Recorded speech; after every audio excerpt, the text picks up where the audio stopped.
When gasoline prices surged past $5 a gallon in 2022, the impact landed on every single household, every small business, and every industry that depends on transportation, which is to say, nearly everybody. Families were reshuffling budgets, trucking companies were adding unavoidable surcharges, and businesses were raising prices simply to stay afloat. At the same time, Americans were told that there was very little anyone could do in Washington that could ease the prices and relieve the burden. The message stayed the same for months. Global forces were responsible, and there was no quick fix for the pain at the pump, and drivers were feeling that pain big time. Yet while families struggled with the highest fuel prices ever recorded, that was a national average of $5.02 per gallon, the federal government was encouraging Americans to buy electric vehicles costing between $50,000 and $70,000. Transportation officials suggested that the more pain people felt from gasoline prices, the more attractive EVs would become. Energy officials repeated that an electric car was the fastest way for families to reduce their gas bill to zero. For most households, though, the math just didn't work. The average new EV price in 2022 was $66,000, according to Kelley Blue Book, while the median U.S. household average was $74,000. The math doesn't work. A new electric vehicle was not an immediate or practical solution, and certainly way too much for someone who had the average income. Meanwhile, federal actions during those early years reflected a shift away from domestic oil development. The Keystone XL pipeline permit was canceled on day one. New federal oil and gas leases were paused, existing Arctic leases were withdrawn, and a record 180 million barrels of oil were released from the Strategic Petroleum Reserve.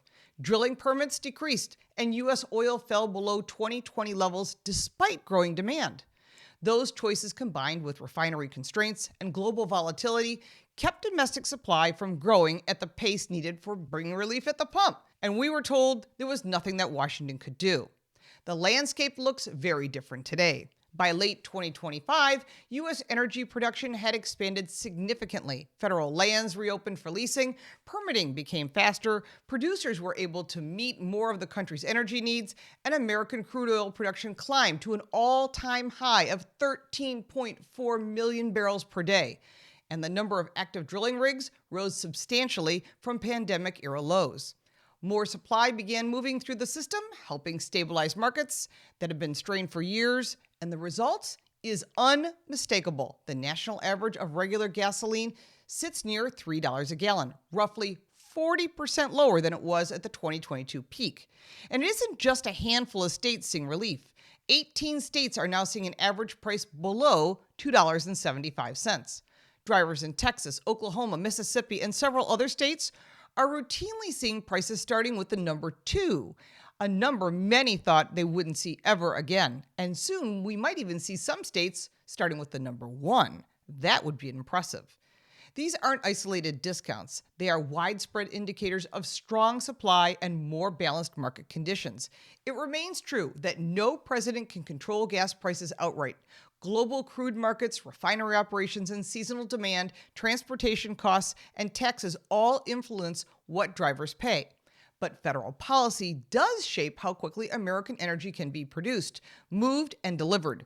When supply is constrained, prices rise. We saw that. When supply grows, prices ease. The past 3 years have demonstrated this in real time. Supply and demand, economics 101. The contrast between the experience of 2022 and the reality of 2025 underscores a simple point.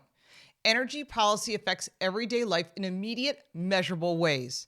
It determines what families pay to commute, what businesses spend to operate, and what consumers pay for goods delivered across the country. It's not theoretical. It shows up every time someone fills their tank. For millions of Americans now seeing sub $3 per gallon gasoline again, the numbers tell the story more clearly than any political argument. If you like this video, give it a like and subscribe for more videos like this, and check out our car review channel, Car Smarts. You can support me by buying me a cup of coffee, and if you want even more content, check out the links in the description. I'm Lauren Fix. Thank you so much for watching.